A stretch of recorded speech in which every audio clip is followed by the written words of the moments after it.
Hey everybody, thanks for joining me out in the garden on Outside with Jeff. You know what time it is? It's elephant garlic harvesting time. Let's go. All right everybody. This is the elephant garlic and it is time to harvest. So we're gonna get to pulling in a second. First I'm gonna show you how I know it's time to harvest. Just like regular garlic, these leaves directly correspond with what the bulb's looking like in the ground. So this leave's brown and this leave's died off completely, it's completely brown. Once your bottom 2 or 3 leaves have died off all the way, it's time to pull the garlic out of the ground. Now my regular garlic, the traditional garlic's not quite ready. It still needs probably another week or so, but as you look, this elephant garlic here, it's all ready. And I've already harvested a couple over the last couple weeks, just here and there for cooking purposes.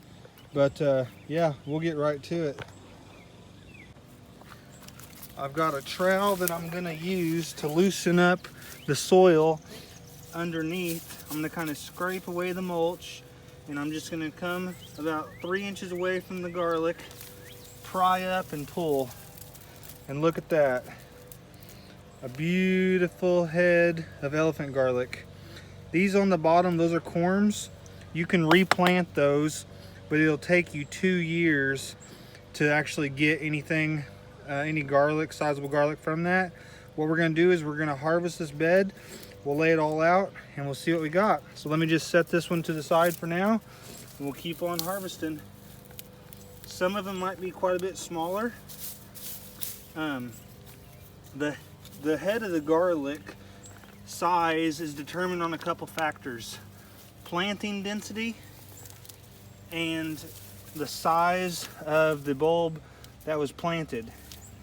Now all these bulbs were pretty consistent size, so I feel like we should get some consistent size harvest, but we'll just have to see how it all pans out.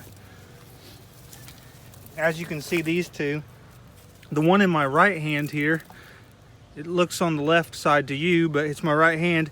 It looks like it has a bigger stalk, but the head's actually a little bit smaller. So unlike regular garlic where you can tell the difference in what to expect based on the stalk size, elephant garlic's not necessarily like that. Now we're just gonna set these to the side and we will knock all that dirt off of them here in another day or so once it dries off. You want to make sure not to get the garlic wet, so we're not going to be rinsing it off or anything like that. We're just going to let them sit outside for a couple days. We're not expecting any rain, so we don't have to worry about that. If we were expecting rain, then I'd want to put them underneath a porch so that I wouldn't have to worry about them getting rained on.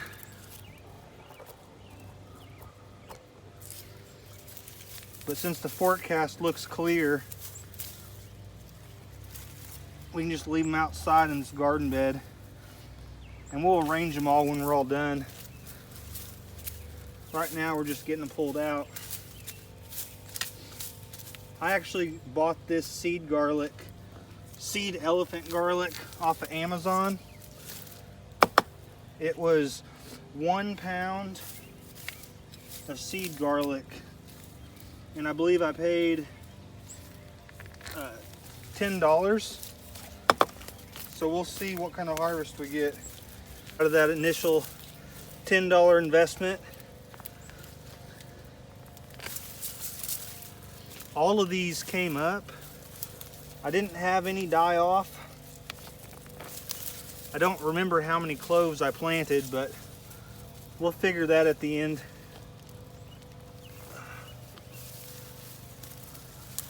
They're coming up relatively easy. They look really good.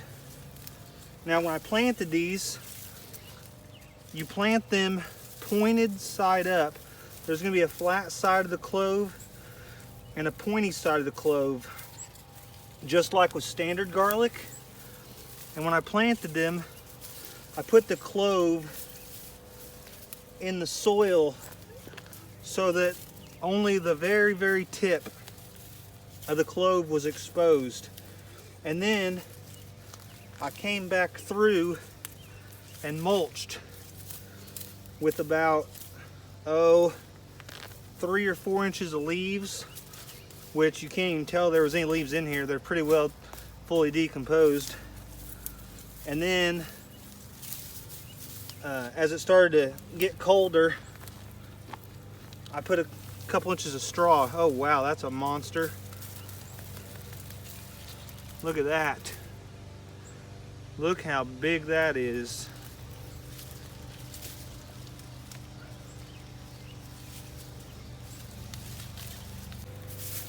That was a big one. If you've never cooked with elephant garlic, it has a milder flavor when compared to traditional garlic. Elephant garlic's actually in the leek family, but there's a smaller one. That must have been a smaller clove. But it's in the leek family, not actually in the garlic family.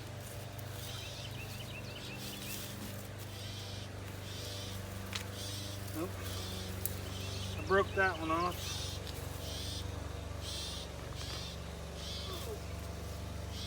There we go. First one to snap off there. When I planted these, I planted them 4 inches apart in all directions. Whereas my regular garlic, I planted them 2 inches apart in all directions. So I gave the elephant garlic double the spacing, just because I knew that elephant garlic bulbs are generally quite a bit bigger than your traditional garlic. And that's what I'm seeing here. You hear that bird? There's no nest around here, but there's a bird over there chirping at me, wants me to get out of here for some reason.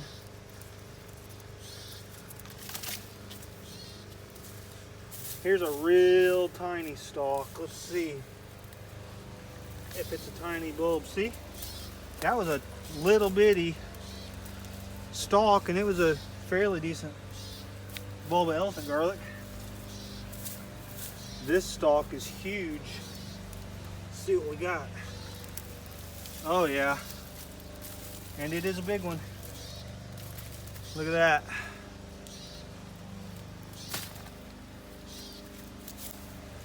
Now after we harvest these, we're going to want them to sit out in the garden in a dry place where they can dry off for a couple days to get the excess moisture out of them, start the curing process. And then we'll come back out with some gloves on and we'll start knocking all that excess dirt off. And then once we've got all the excess dirt off and they're good and dry, I'm gonna use some twine and hang them up and put them in the basement for longer term storage.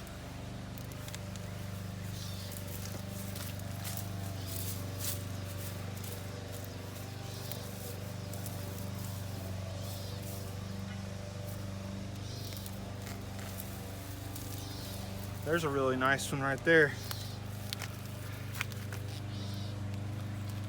In comparison to my hand, it's a good size one.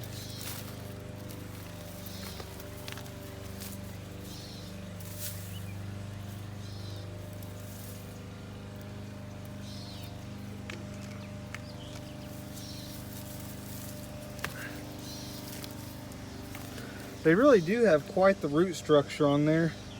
That root there, that's every bit of 6-7 inches of root. When you pull them out, it's really important you get under there and pry them up so that you don't break off that neck.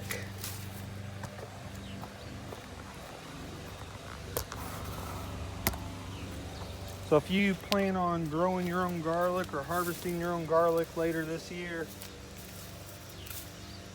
be sure that you pry it up underneath it as you pull, so that you don't have to go digging around in there and trying to locate your garlic.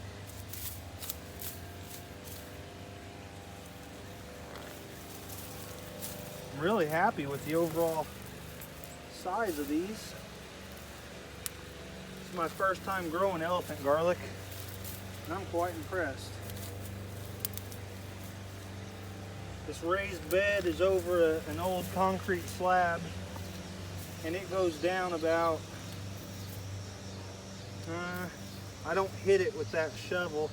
It's at least 6 inches deep before you get to the slab, but I feel like it's more like 8 inches down, so there's plenty of room for the roots to get down there, have access to plenty of moisture.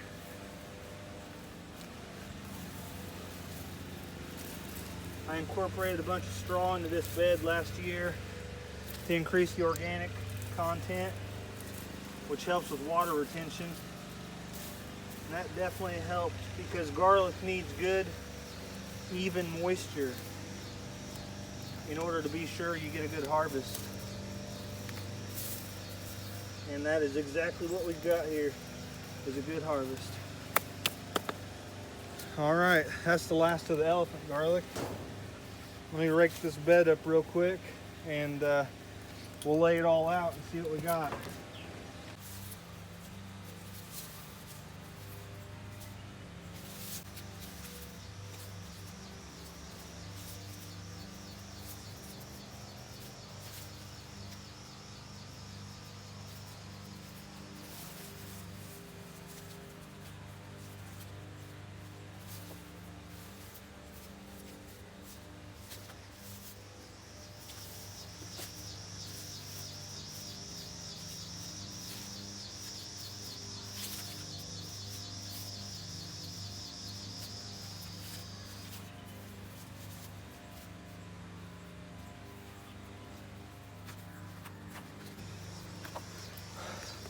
All right, here's the harvest. So I'm gonna double check. I'm gonna look at my purchase of seed stock that I made last year, and I'm gonna post in the description on how much seed I actually planted. I was thinking it was 1 pound, but I want to confirm that. We got 46 heads of elephant garlic from that seed stock that I planted. Now, a couple of these, I'm questioning whether or not maybe I ran out of elephant garlic and I had to plant some regular garlic to finish out the rows, because there are a couple that are really small like this, but most of them, you know, are really nice size like that. So I'm just going to leave them out like this. It's going to be really hot the next few days. We don't have any rain in the forecast, so I'm just going to let these cure. I'll probably come out tomorrow afternoon and just flip them over, turn them over, but there won't be any watering getting done in this bed or anything like that. And with it just being super hot and dry, these ought to cure really nicely. If after a day or so I don't feel like they're drying properly, then I'll move them. I'll transition them to a different location. But there's no reason they shouldn't, you know, start to dry off sitting here like that. They're going to be in direct sun, and then whenever it comes time to actually hang them up, I'll be videotaping that so that you guys can see how we go about doing that. So it'll be the same technique that I use for my regular garlic, and I've done that before. So all right, thanks for joining me on this harvest. Be sure to smash that like button and subscribe to the channel. Thank you. Have a nice night.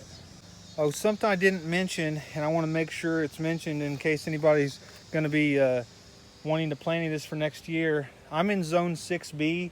I planted all this elephant garlic the first week of September. I believe it was September 6th or September 7th. So it was right there in the first week of September.